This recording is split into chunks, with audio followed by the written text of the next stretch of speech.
ಎಲ್ಲರಿಗೂ ನಮಸ್ಕಾರ. ಎಲ್ಲ ಹೇಗಿದ್ದೀರಾ? ಎಲ್ಲ ಚೆನ್ನಾಗಿದ್ದೀರಾ ಅಂದ್ಕೊಂಡಿದ್ದೀನಿ. ಬನ್ನಿ ಫ್ರೆಂಡ್ಸ್, ಇವತ್ತು ನಿಮ್ಮನ್ನ ಒಂದು ಪ್ರಸಿದ್ಧ ದೇವಾಲಯಕ್ಕೆ ಕರ್ಕೊಂಡು ಹೋಗ್ತಾ ಇದ್ದೀನಿ. ಬನ್ನಿ. ಅದುವೇ ನಮ್ಮ ಬೆಂಗಳೂರಿನ ವಿದ್ಯಾರಣ್ಯಪುರದಲ್ಲಿರುವ ಪ್ರಸಿದ್ಧ ದೇವಾಲಯ ಶ್ರೀ ಕಾಳಿಕಾ ದುರ್ಗಾ ಪರಮೇಶ್ವರಿ ದೇವಾಲಯದ ಇತಿಹಾಸ, ಮಹತ್ವ ಮತ್ತು ವಿಶೇಷಗಳ ಬಗ್ಗೆ ನಾವು ತಿಳ್ಕೊಳ್ಳೋಣ. ಬನ್ನಿ ವೀಕ್ಷಕರೇ.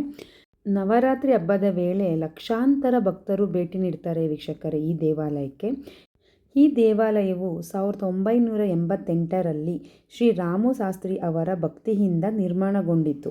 ಆಗಿನಿಂದ ಇಂದಿನವರೆಗೂ ಈ ದೇವಾಲಯವು ಬೆಂಗಳೂರಿನ ಪ್ರಮುಖ ಧಾರ್ಮಿಕ ಕೇಂದ್ರವಾಗಿ ಬೆಳೆದಿದೆ.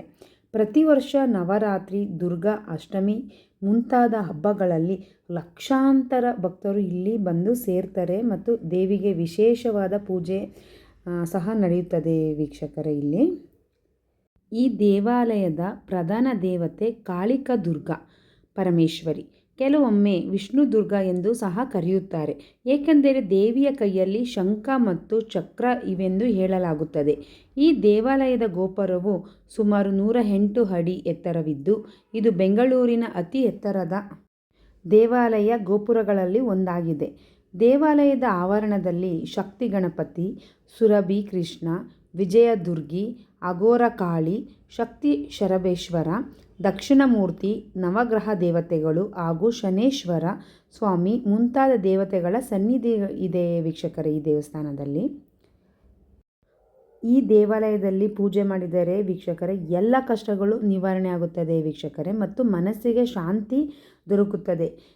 ಯಕ್ಷಿಣಿ ದೇವಿಯ ಮುಂದೆ ನಮ್ಮ ಕೋರಿಕೆಗಳನ್ನು ಬರೆದು ಅರ್ಪಿಸಿದರೆ ಅಮ್ಮ ನೆರವೇರಿಸುತ್ತದೆ ವೀಕ್ಷಕರೇ. ಇದು ಪುರಾಣಗಳಿಂದ ಸುಮಾರು ವರ್ಷಗಳಿಂದ ಇದು ನಡೆದುಕೊಂಡು ಬಂದಿದೆ. ಇದು ಎಲ್ಲರೂ ನಾವು ಭಕ್ತರು ನಂಬ್ತೀವಿ ವೀಕ್ಷಕರೇ. ಇದು ನವರಾತ್ರಿ ವೇಳೆ ದೈವ ಪ್ರಸಾದ, ಅನ್ನದಾಸೋಹ, ವಿಶೇಷ ಹೋಮ ಹವನಗಳು, ಅಲಂಕಾರ ಪೂಜೆಗಳು ದುರ್ಗಾ ಪರಮೇಶ್ವರಿಗೆ ನಡೆಯುತ್ತದೆ ವೀಕ್ಷಕರೇ.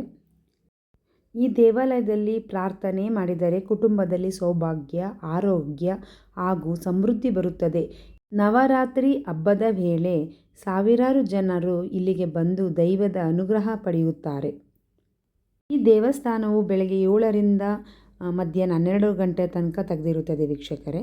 ಮತ್ತು 3 ಗಂಟೆಗೆ ಓಪನ್ ಆಗಿ ರಾತ್ರಿ 9 ಗಂಟೆ ತನಕನೂ ಓಪನ್ ಇರುತ್ತೆ ವೀಕ್ಷಕರೇ.